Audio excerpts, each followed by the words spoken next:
अब बात मध्य प्रदेश में स्थानीय सरकार के मुखियाओं के चयन को लेकर। नगरीय निकाय चुनाव में महापौर और अध्यक्ष के आरक्षण के बाद दावेदारों की सक्रियता बढ़ गई है। भाजपा भोपाल में कृष्णा गौर तो इंदौर में मेंदोला पर अपना दांव लगा सकती है। मध्य प्रदेश में नगरीय निकाय चुनावों के लिए महापौर और अध्यक्षों का आरक्षण होने के साथ ही दावेदार सक्रिय हो गए हैं। भोपाल ओबीसी महिला सीट होने के से भाजपा की ओर से पूर्व महापौर कृष्णा गौर तो इंदौर अनारक्षित सीट होने से विधायक रमेश मेंदोला पर दांव लगा सकती है। हालांकि दोनों शहरों में दावेदारों की कमी नहीं है। वैसे भी शहरी वोटर का भाजपा की तरफ ज़्यादा झुकाव है। यही कारण है कि भोपाल हो या इंदौर, यहाँ लगातार भाजपा का महापौर चुना जाता रहा है। जबलपुर और ग्वालियर के हाल भी जुदा नहीं है। इसकी बड़ी वजह सीधे महापौर चुना जाना भी है। भोपाल में कृष्णा भाजपा से और विभा कांग्रेस से संभावित प्रत्याशी हो सकती हैं। 85 वार्ड के भोपाल नगर निगम में 10 साल से भाजपा का कब्जा है। दोनों पार्टियों के पास कोई बड़ा ओबीसी चेहरा नहीं है। ऐसे में यहाँ भाजपा अपनी स्ट्रेटेजी के तहत कोई नया चेहरा लाकर वोट बटोरने का प्लान बना रही है। हालांकि विधायक और पूर्व महापौर कृष्णा गौर के नाम पर विचार किया जा सकता है या फिर कोई नया चेहरा उतारें। इधर कांग्रेस के पास पूर्व महापौर विभा पटेल से बड़ा महिला ओबीसी चेहरा नहीं है। साथ ही सरकार जाने के बाद पार्टी में छाई निराशा में उसे उम्मीदवार ढूंढना मुश्किल हो सकता है। इंदौर में मेंदोला और शुक्ला मजबूत प्रत्याशी के तौर पर देखे जा सकते हैं।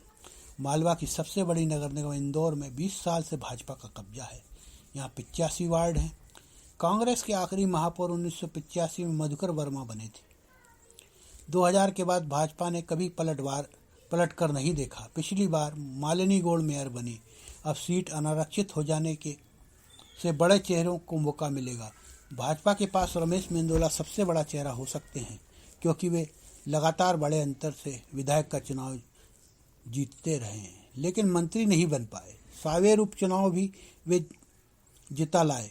ऐसे में पार्टी उन्हें मेयर चुनाव लड़ाकर तोहफा दे सकती है। कांग्रेस के पास चेहरे का संकट है। ऐसे में विधायक संजय शुक्ला का नाम आगे किया जा सकता है। जबलपुर में पूर्व मंत्री भानोट के भाई और डॉक्टर जामेदार बड़े दावेदार हो सकते हैं। 79 वार्डों वाले जबलपुर नगर निगम ने भाजपा पिछले 3 चुनाव जीतती आ रही है। कांग्रेस के आखिरी महापौर विश्वनाथ दुबे थे।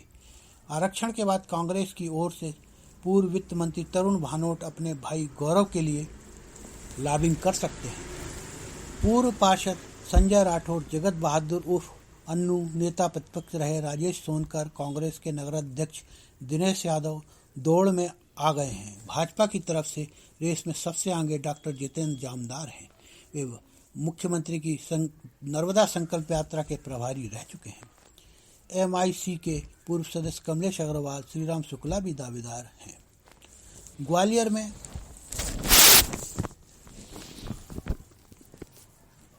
माया समीक्षा और रुचिर रश्मि भी दौड़ में शामिल हैं।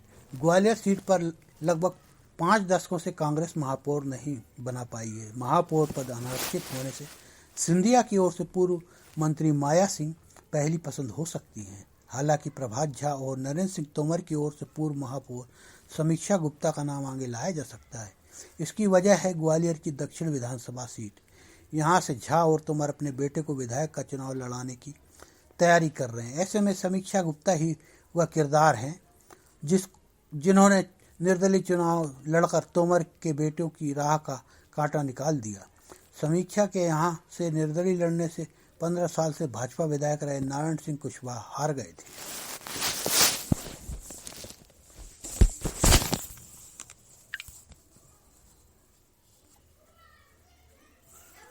अब बात मध्य प्रदेश के राजधानी भोपाल के हनी ट्रैप मामले की। मध्य प्रदेश के बहुचर्चित हनी ट्रैप केस में एक बार फिर हलचल तेज हो गई है। इसके पीछे बड़ी वजह यह बताई जा रही है कि इस केस की जांच के लिए गठित एसआईटी में अब राज्य शासन ने 2 नए आईपीएस अधिकारियों को शामिल किया है। गृह विभाग ने कमेटी में डीआईजी पुलिस मुख्यालय रुचिवर्धन मिश्रा और डिप्टी डायरेक्टर पुलिस अकादमी विनीत कपूर को सदस्य बनाए जाने का आदेश जारी कर दिया है। इंदौर डीआईजी रहते हुए रुचिवर्धन मिश्रा को एसआईटी का सदस्य बनाया गया था, लेकिन बाद में उनको एसआईटी से हटा दिया गया। अब फिर उन्हें एसआईटी का सदस्य बनाया गया है। इससे पहले जब उन्हें एसआईटी का सदस्य बनाया गया था उस समय कांग्रेस की सरकार थी और उसी दौरान उनको हटाया गया था, लेकिन अब प्रदेश में बीजेपी की सरकार है और इस बार फिर से उन्हें एसआईटी का सदस्य बनाया गया है। अभी SIT chief ADG Vipin Maheshwari हैं। मामला कुछ इस प्रकार है। हनी ट्रैप खुलासे के बाद पुलिस मुख्यालय ने सबसे पहले एसआईटी का गठन किया था, लेकिन 24 घंटे के अंदर ही SIT chief IG D Srinivas Varma को हटाया गया और एडीजी संजीव शर्मा को कमान सौंपी गई। संजीव समी के नेतृत्व में जांच आगे बढ़ पाती, इससे पहले ही सरकार ने राजेंद्र कुमार को एसआईटी चीफ बना दिया। राजेंद्र कुमार की टीम में एडीजी मिलिंद कानसकर, तत्कालीन डीआईजी इंदौर रुचिवर्धन मिश्रा शामिल थी। बार बार एसआईटी चीफ बदले जाने पर हाईकोर्ट ने सरकार को आदेश दिए थे कि कोर्ट की अनुमति के बिना एसआईटी में किसी तरह का बदलाव नहीं किया जाएगा। दरअसल अगस्त में एसआईटी चीफ राजेंद्र कुमार ने हाईकोर्ट को बंद लिफाफे में करीब 40 आरोपियों के नाम सौंपे थे। इसके बाद मध्य प्रदेश की सियासत में सरगर्मी तेज है। पुलिस मुख्यालय से लेकर मंत्रालय तक में इन नामों की चर्चा हो रही है। सूत्रों ने बताया कि इन नामों में कई राजनेता और आईएएस और आईपीएस सब शामिल हैं।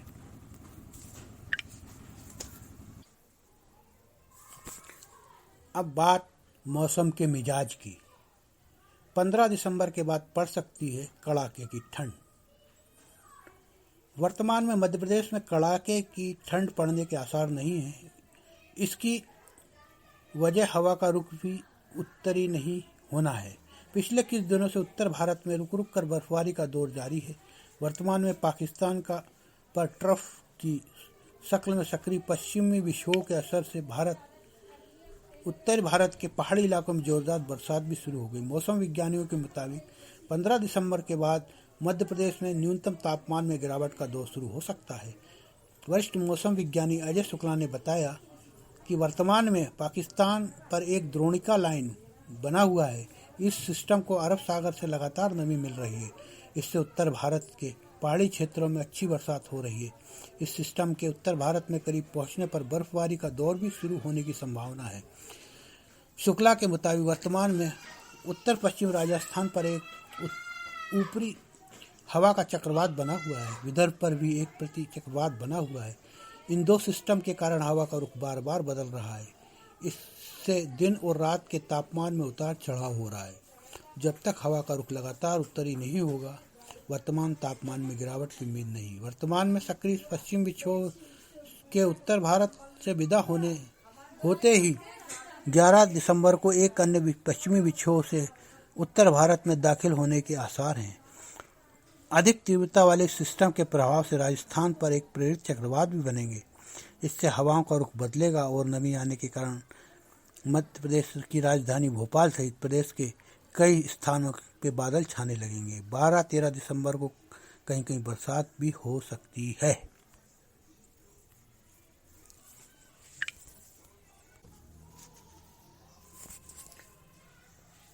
अब मध्य प्रदेश के छतरपुर की एक बड़ी दुर्घटना की बात।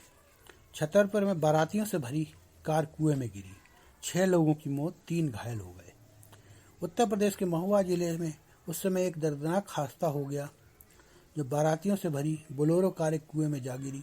हादसे में चालक समेत 6 लोगों की मौत हो गई, जबकि 3 अन्य लोग गंभीर रूप से घायल हैं। घायलों को अस्पताल में भर्ती कराया गया। यह हादसा मध्य प्रदेश के दीवानजीपुरवा गांव में हुआ। उत्तर प्रदेश के मुख्यमंत्री योगी आदित्यनाथ ने घटना पर दुख जताते हुए हादसे में मारे गए लोगों के परिजनों को 2-2 लाख रुपए की आर्थिक सहायता की घोषणा की। बारात स्वासा गांव में से मध्य प्रदेश के दीवानजीपुरवा गांव गई थी। हादसे में मरने वाले सभी लोग महोबा जिले के चरखारी कोतवाली क्षेत्र के स्वासा गांव के रहने वाले हैं। इस हादसे में 3 लोग घायल हुए। पुलिस ने उन्हें उपचार के लिए अस्पताल में भर्ती कराया है। उनकी हालत गंभीर बताई जा रही। महाराजपुर थाना प्रभारी जेड.वाई. खान ने बताया कि 9 बारातियों से भरी बोलेरो मंगलवार की रात अनियंत्रित होकर एक कुएं में जा गिरी। इस हादसे में 6 लोगों की दुर्घटना स्थल पर ही मौत हो गई, जबकि 3 लोग घायल हो गए। हादसे में घायल हुए लोगों को अस्पताल में भर्ती कराया गया है, जहां उनका उपचार कर रहे हैं। चिकित्सकों ने उनकी हालत गंभीर बताई है।